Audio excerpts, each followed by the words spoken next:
और जो व्यक्ति सुबह जल्दी ना उठ पाता हो, उसको मैं एक सूत्र दे रहा हूं, जो जल्दी रात को ना सो पाता हो। बहुत लोगों की सवाल आते हैं कि जल्दी नींद नहीं आती। आप मात्र 21 दिन तक सुबह जल्दी उठना शुरू कर दो। सुबह ब्रह्म मुहूर्त में आप उठो, 21 दिन आप ऐसा करो, 22वें दिन अपने आप 10 बजे सो जाओगे, चलते चलते सो जाओगे, खड़े खड़े सो जाओगे, बिस्तर मिले या ना मिले, जैसे शरीर को ढालोगे वैसे ढलेगा। एक दिन में कुछ नहीं बदलता, समय लगता है, वेट करना पड़ता है। चोट लग जाती है, एक दिन में घाव नहीं भरता। हड्डी टूट जाती है, डॉक्टर क्या करता है, सिर्फ प्लास्टर लगाकर एक जगह रोक देता है। कोई इंजेक्शन थोड़ी लगाता है डॉक्टर उसमें, पर यह कहता है कि अगर ये मूवमेंट नहीं करेगी तो 1-1.5 महीने में जुड़ जाएगी। ये स्थिति जीव की है। जब वृंदावन में आता है, हल्का सा बेस कम कर दो, गला बैठा हुआ है।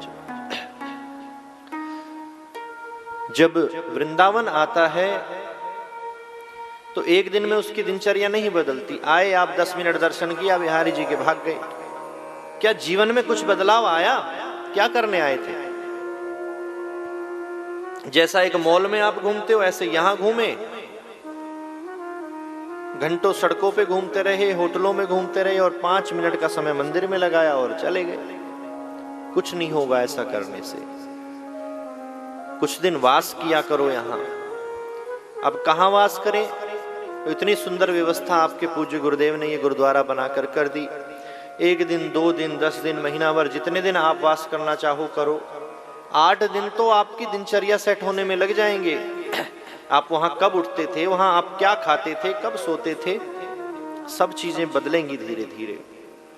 कुछ घरों में हम देखते हैं दिन भर चाय ही बनती रहती है। पहले बुजुर्ग बाबा 4 बजे उठते हैं, फिर उनसे जवान 6 बजे उठते हैं, फिर 7 बजे, फिर 8 बजे, फिर 9 बजे। हर घंटे जो उठता है उसको चाय चाहिए। ऐसा नहीं होना चाहिए। अगर प्रेम बढ़ाना चाहते हो परिवार में, तो पूज्य गुरुदेव से मैंने सूत्र लिया है। पहली बात तो चाय पीनी ही नहीं चाहिए, लेकिन फिर भी मानोगे तो हो नहीं। ज्यादा कह देंगे मत पीना तो कल से कथा में भी नहीं आओगे। तो पीते हो तो कोई बात नहीं, एक बार पिया करो, लेकिन सुबह की चाय हमेशा संग बैठकर पीनी चाहिए। वह जो सुबह का समय होता है, सबका माइंड शांत होता है, फ्रेश होता है। उस समय जो एक दूसरे से चर्चा होती है, उससे प्रेम बढ़ता है। उसके बाद जो पूजा होती है, पूजा सब संग में करें तो बहुत अच्छा है, अलग अलग करें तो भी ठीक है, लेकिन आरती प्रातः काल सुबह की आरती पूरे परिवार को संग में मिलकर ही करनी चाहिए।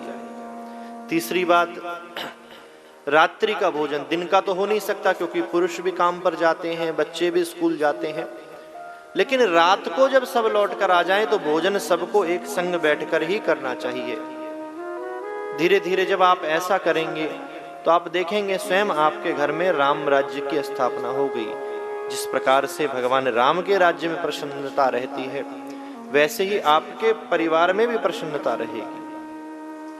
कोई किसी से पूछा जाए कौन सा वार सुंदर है हफ्ते में, कल से बाहर जाना है ना, इसलिए ठाकुर जी प्रैक्टिस करवा रहे हैं आज से। हर चीज का आनंद लेना चाहिए। तो किसी ने कहा सोमवार, किसी ने कहा मंगलवार, किसी ने कुछ, लेकिन यह सारे वार जब ही अच्छे हैं कि जब आपका परिवार अच्छा है। अगर परिवार प्रसन्न है, परिवार खुश है, तो आप संडे को भी मंदिर में चले जाओ तो आनंद है। और परिवार में अगर उथल पुथल मची है तो आप सोमवार को भी जाकर व्रत रखो, शिव जी को नहलाओ, तो भी मन में व्याधा मची है तो क्या फायदा। तो सबसे पहले कथा का प्रसाद यही लेना है कि हमें स्वयं को शांत बनाना है। सदैव प्रसन्न रहो, सदैव मुस्कुराते रहो। क्यों उदास रहते हो, क्यों आपका मुंह लटका रहता है?